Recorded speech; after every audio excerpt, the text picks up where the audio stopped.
Bernard Moralis, bonjour.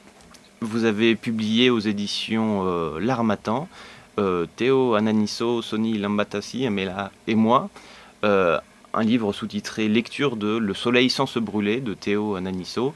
Alors déjà, ma première question pour commencer cette interview, est-ce que c'est un récit autobiographique?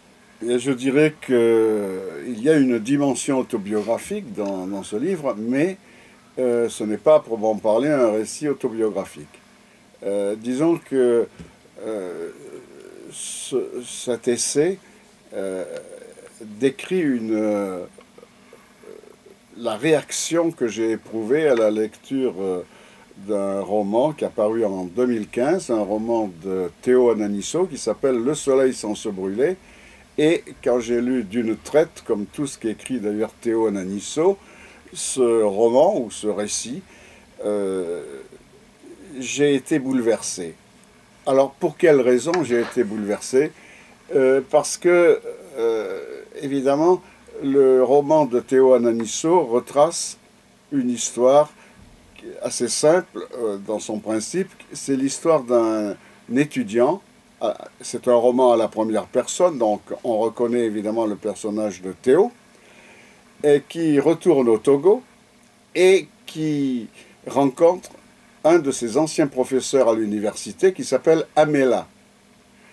Et évidemment, il le revoit et s'engage une longue conversation qui va être en quelque sorte jusqu'au bout, si je puis dire, puisqu'il l'accompagne jusqu'à la mort subite. On peut deviner une crise cardiaque ou quelque chose comme ça dans les rues de Lomé.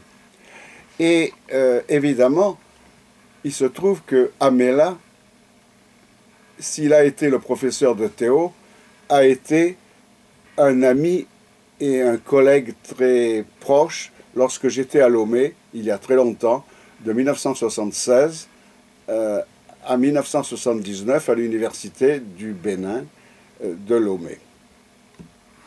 Ce sont donc des questions et une histoire qui sont effectivement autobiographiques, qui rentrent un peu en dialogue avec votre histoire personnelle. Euh, Est-ce que du coup vous avez introduit par exemple d'autres personnages que vous avez connus dans les personnages du roman? Quels sont les autres liens entre justement Eh bien, votre... disons que les autres liens, ils sont liés, je dirais, à mon itinéraire. C'est-à-dire que moi, je suis professeur de littérature africaine depuis bien longtemps, et j'ai trouvé dans cette rencontre avec le personnage d'Amela, que j'avais, je dois le dire, oublié, enfin, j'ai retrouvé des résonances, des problématiques qui étaient enfouies depuis longtemps dans mon esprit. Et ces résonances, ces problématiques, elles vont constituer les trois grandes parties de mon livre. La première partie est centrée sur le, la discussion qui occupe une grande place dans le roman, une discussion autour de Sony Laboutansi, écrivain que Amela et Théo ont bien connu. Et la discussion est passionnante parce que l'un et l'autre se demandent si, au fond, Sony Laboutansi n'a pas été un écrivain surestimé. Est-ce que le grand écrivain de l'Afrique de l'Ouest, enfin de l'Afrique plutôt, francophone, n'est pas plutôt Nkrumah? Donc il y a là un débat littéraire qui est passionnant. Et puis, il y a une deuxième résonance qui a surgi en moi. Ça a été quand même quelque chose qui est la problématique, si vous voulez, ou la relation entre le maître et le disciple. Quelques exemples. Amela a été le maître de Théo, mais moi-même j'ai été au jury de thèse de Théo, vous voyez. Et le préfacier Pajot a dirigé la thèse de Théo. Et puis, lorsque nous nous sommes rencontrés, Amela et moi, très vite, nous nous sommes rendus compte que nous avons admiré au moins un professeur qui nous avait profondément marqué, moi à Grenoble et lui à travers des rencontres qu'il avait faites dans le cadre de la préparation de sa thèse sur la poésie française du 19e. Donc, il y a là tout un jeu de, je dirais, de miroirs ou de choses d'éléments qui s'emboîtent. Et puis, troisième aspect, évidemment, c'est le troisième moment de mon essai, je me suis centré sur Amela, qui est, outre le fait que c'était un ami, c'est au fond un écrivain. Et je pense même, j'ajouterai un grand écrivain. Mais son œuvre est très difficile d'accès parce qu'il a commencé à écrire et à envisager une première thèse à Lyon sur la littérature latine.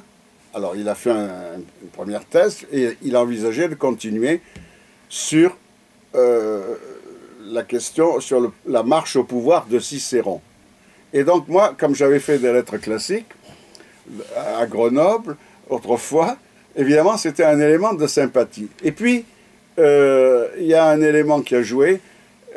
Sony et Amela se sont rencontrés aux États-Unis en 1980.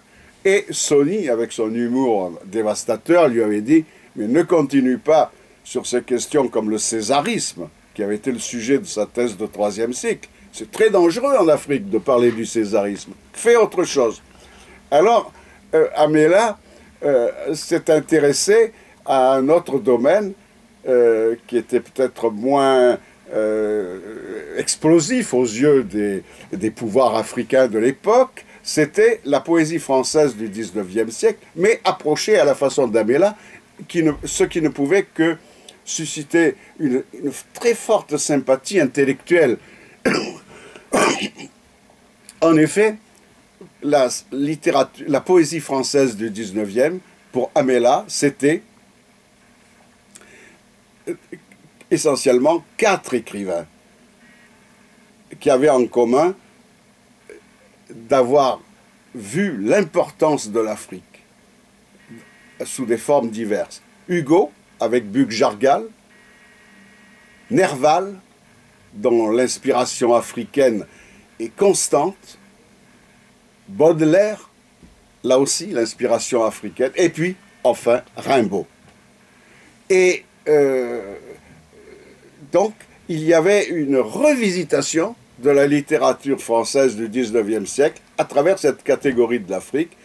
Et c'est quelque chose qui ne pouvait que me plaire, qui nourrissait notre amitié, parce que moi aussi, sur le plan, je dirais, de mes conceptions de critique, de chercheur, je suis plutôt un continuiste. Je ne crois pas aux ruptures fondamentales entre les continents, entre les cultures. Je pense que les écrivains lisent des choses, des textes qui viennent d'ailleurs et inversement.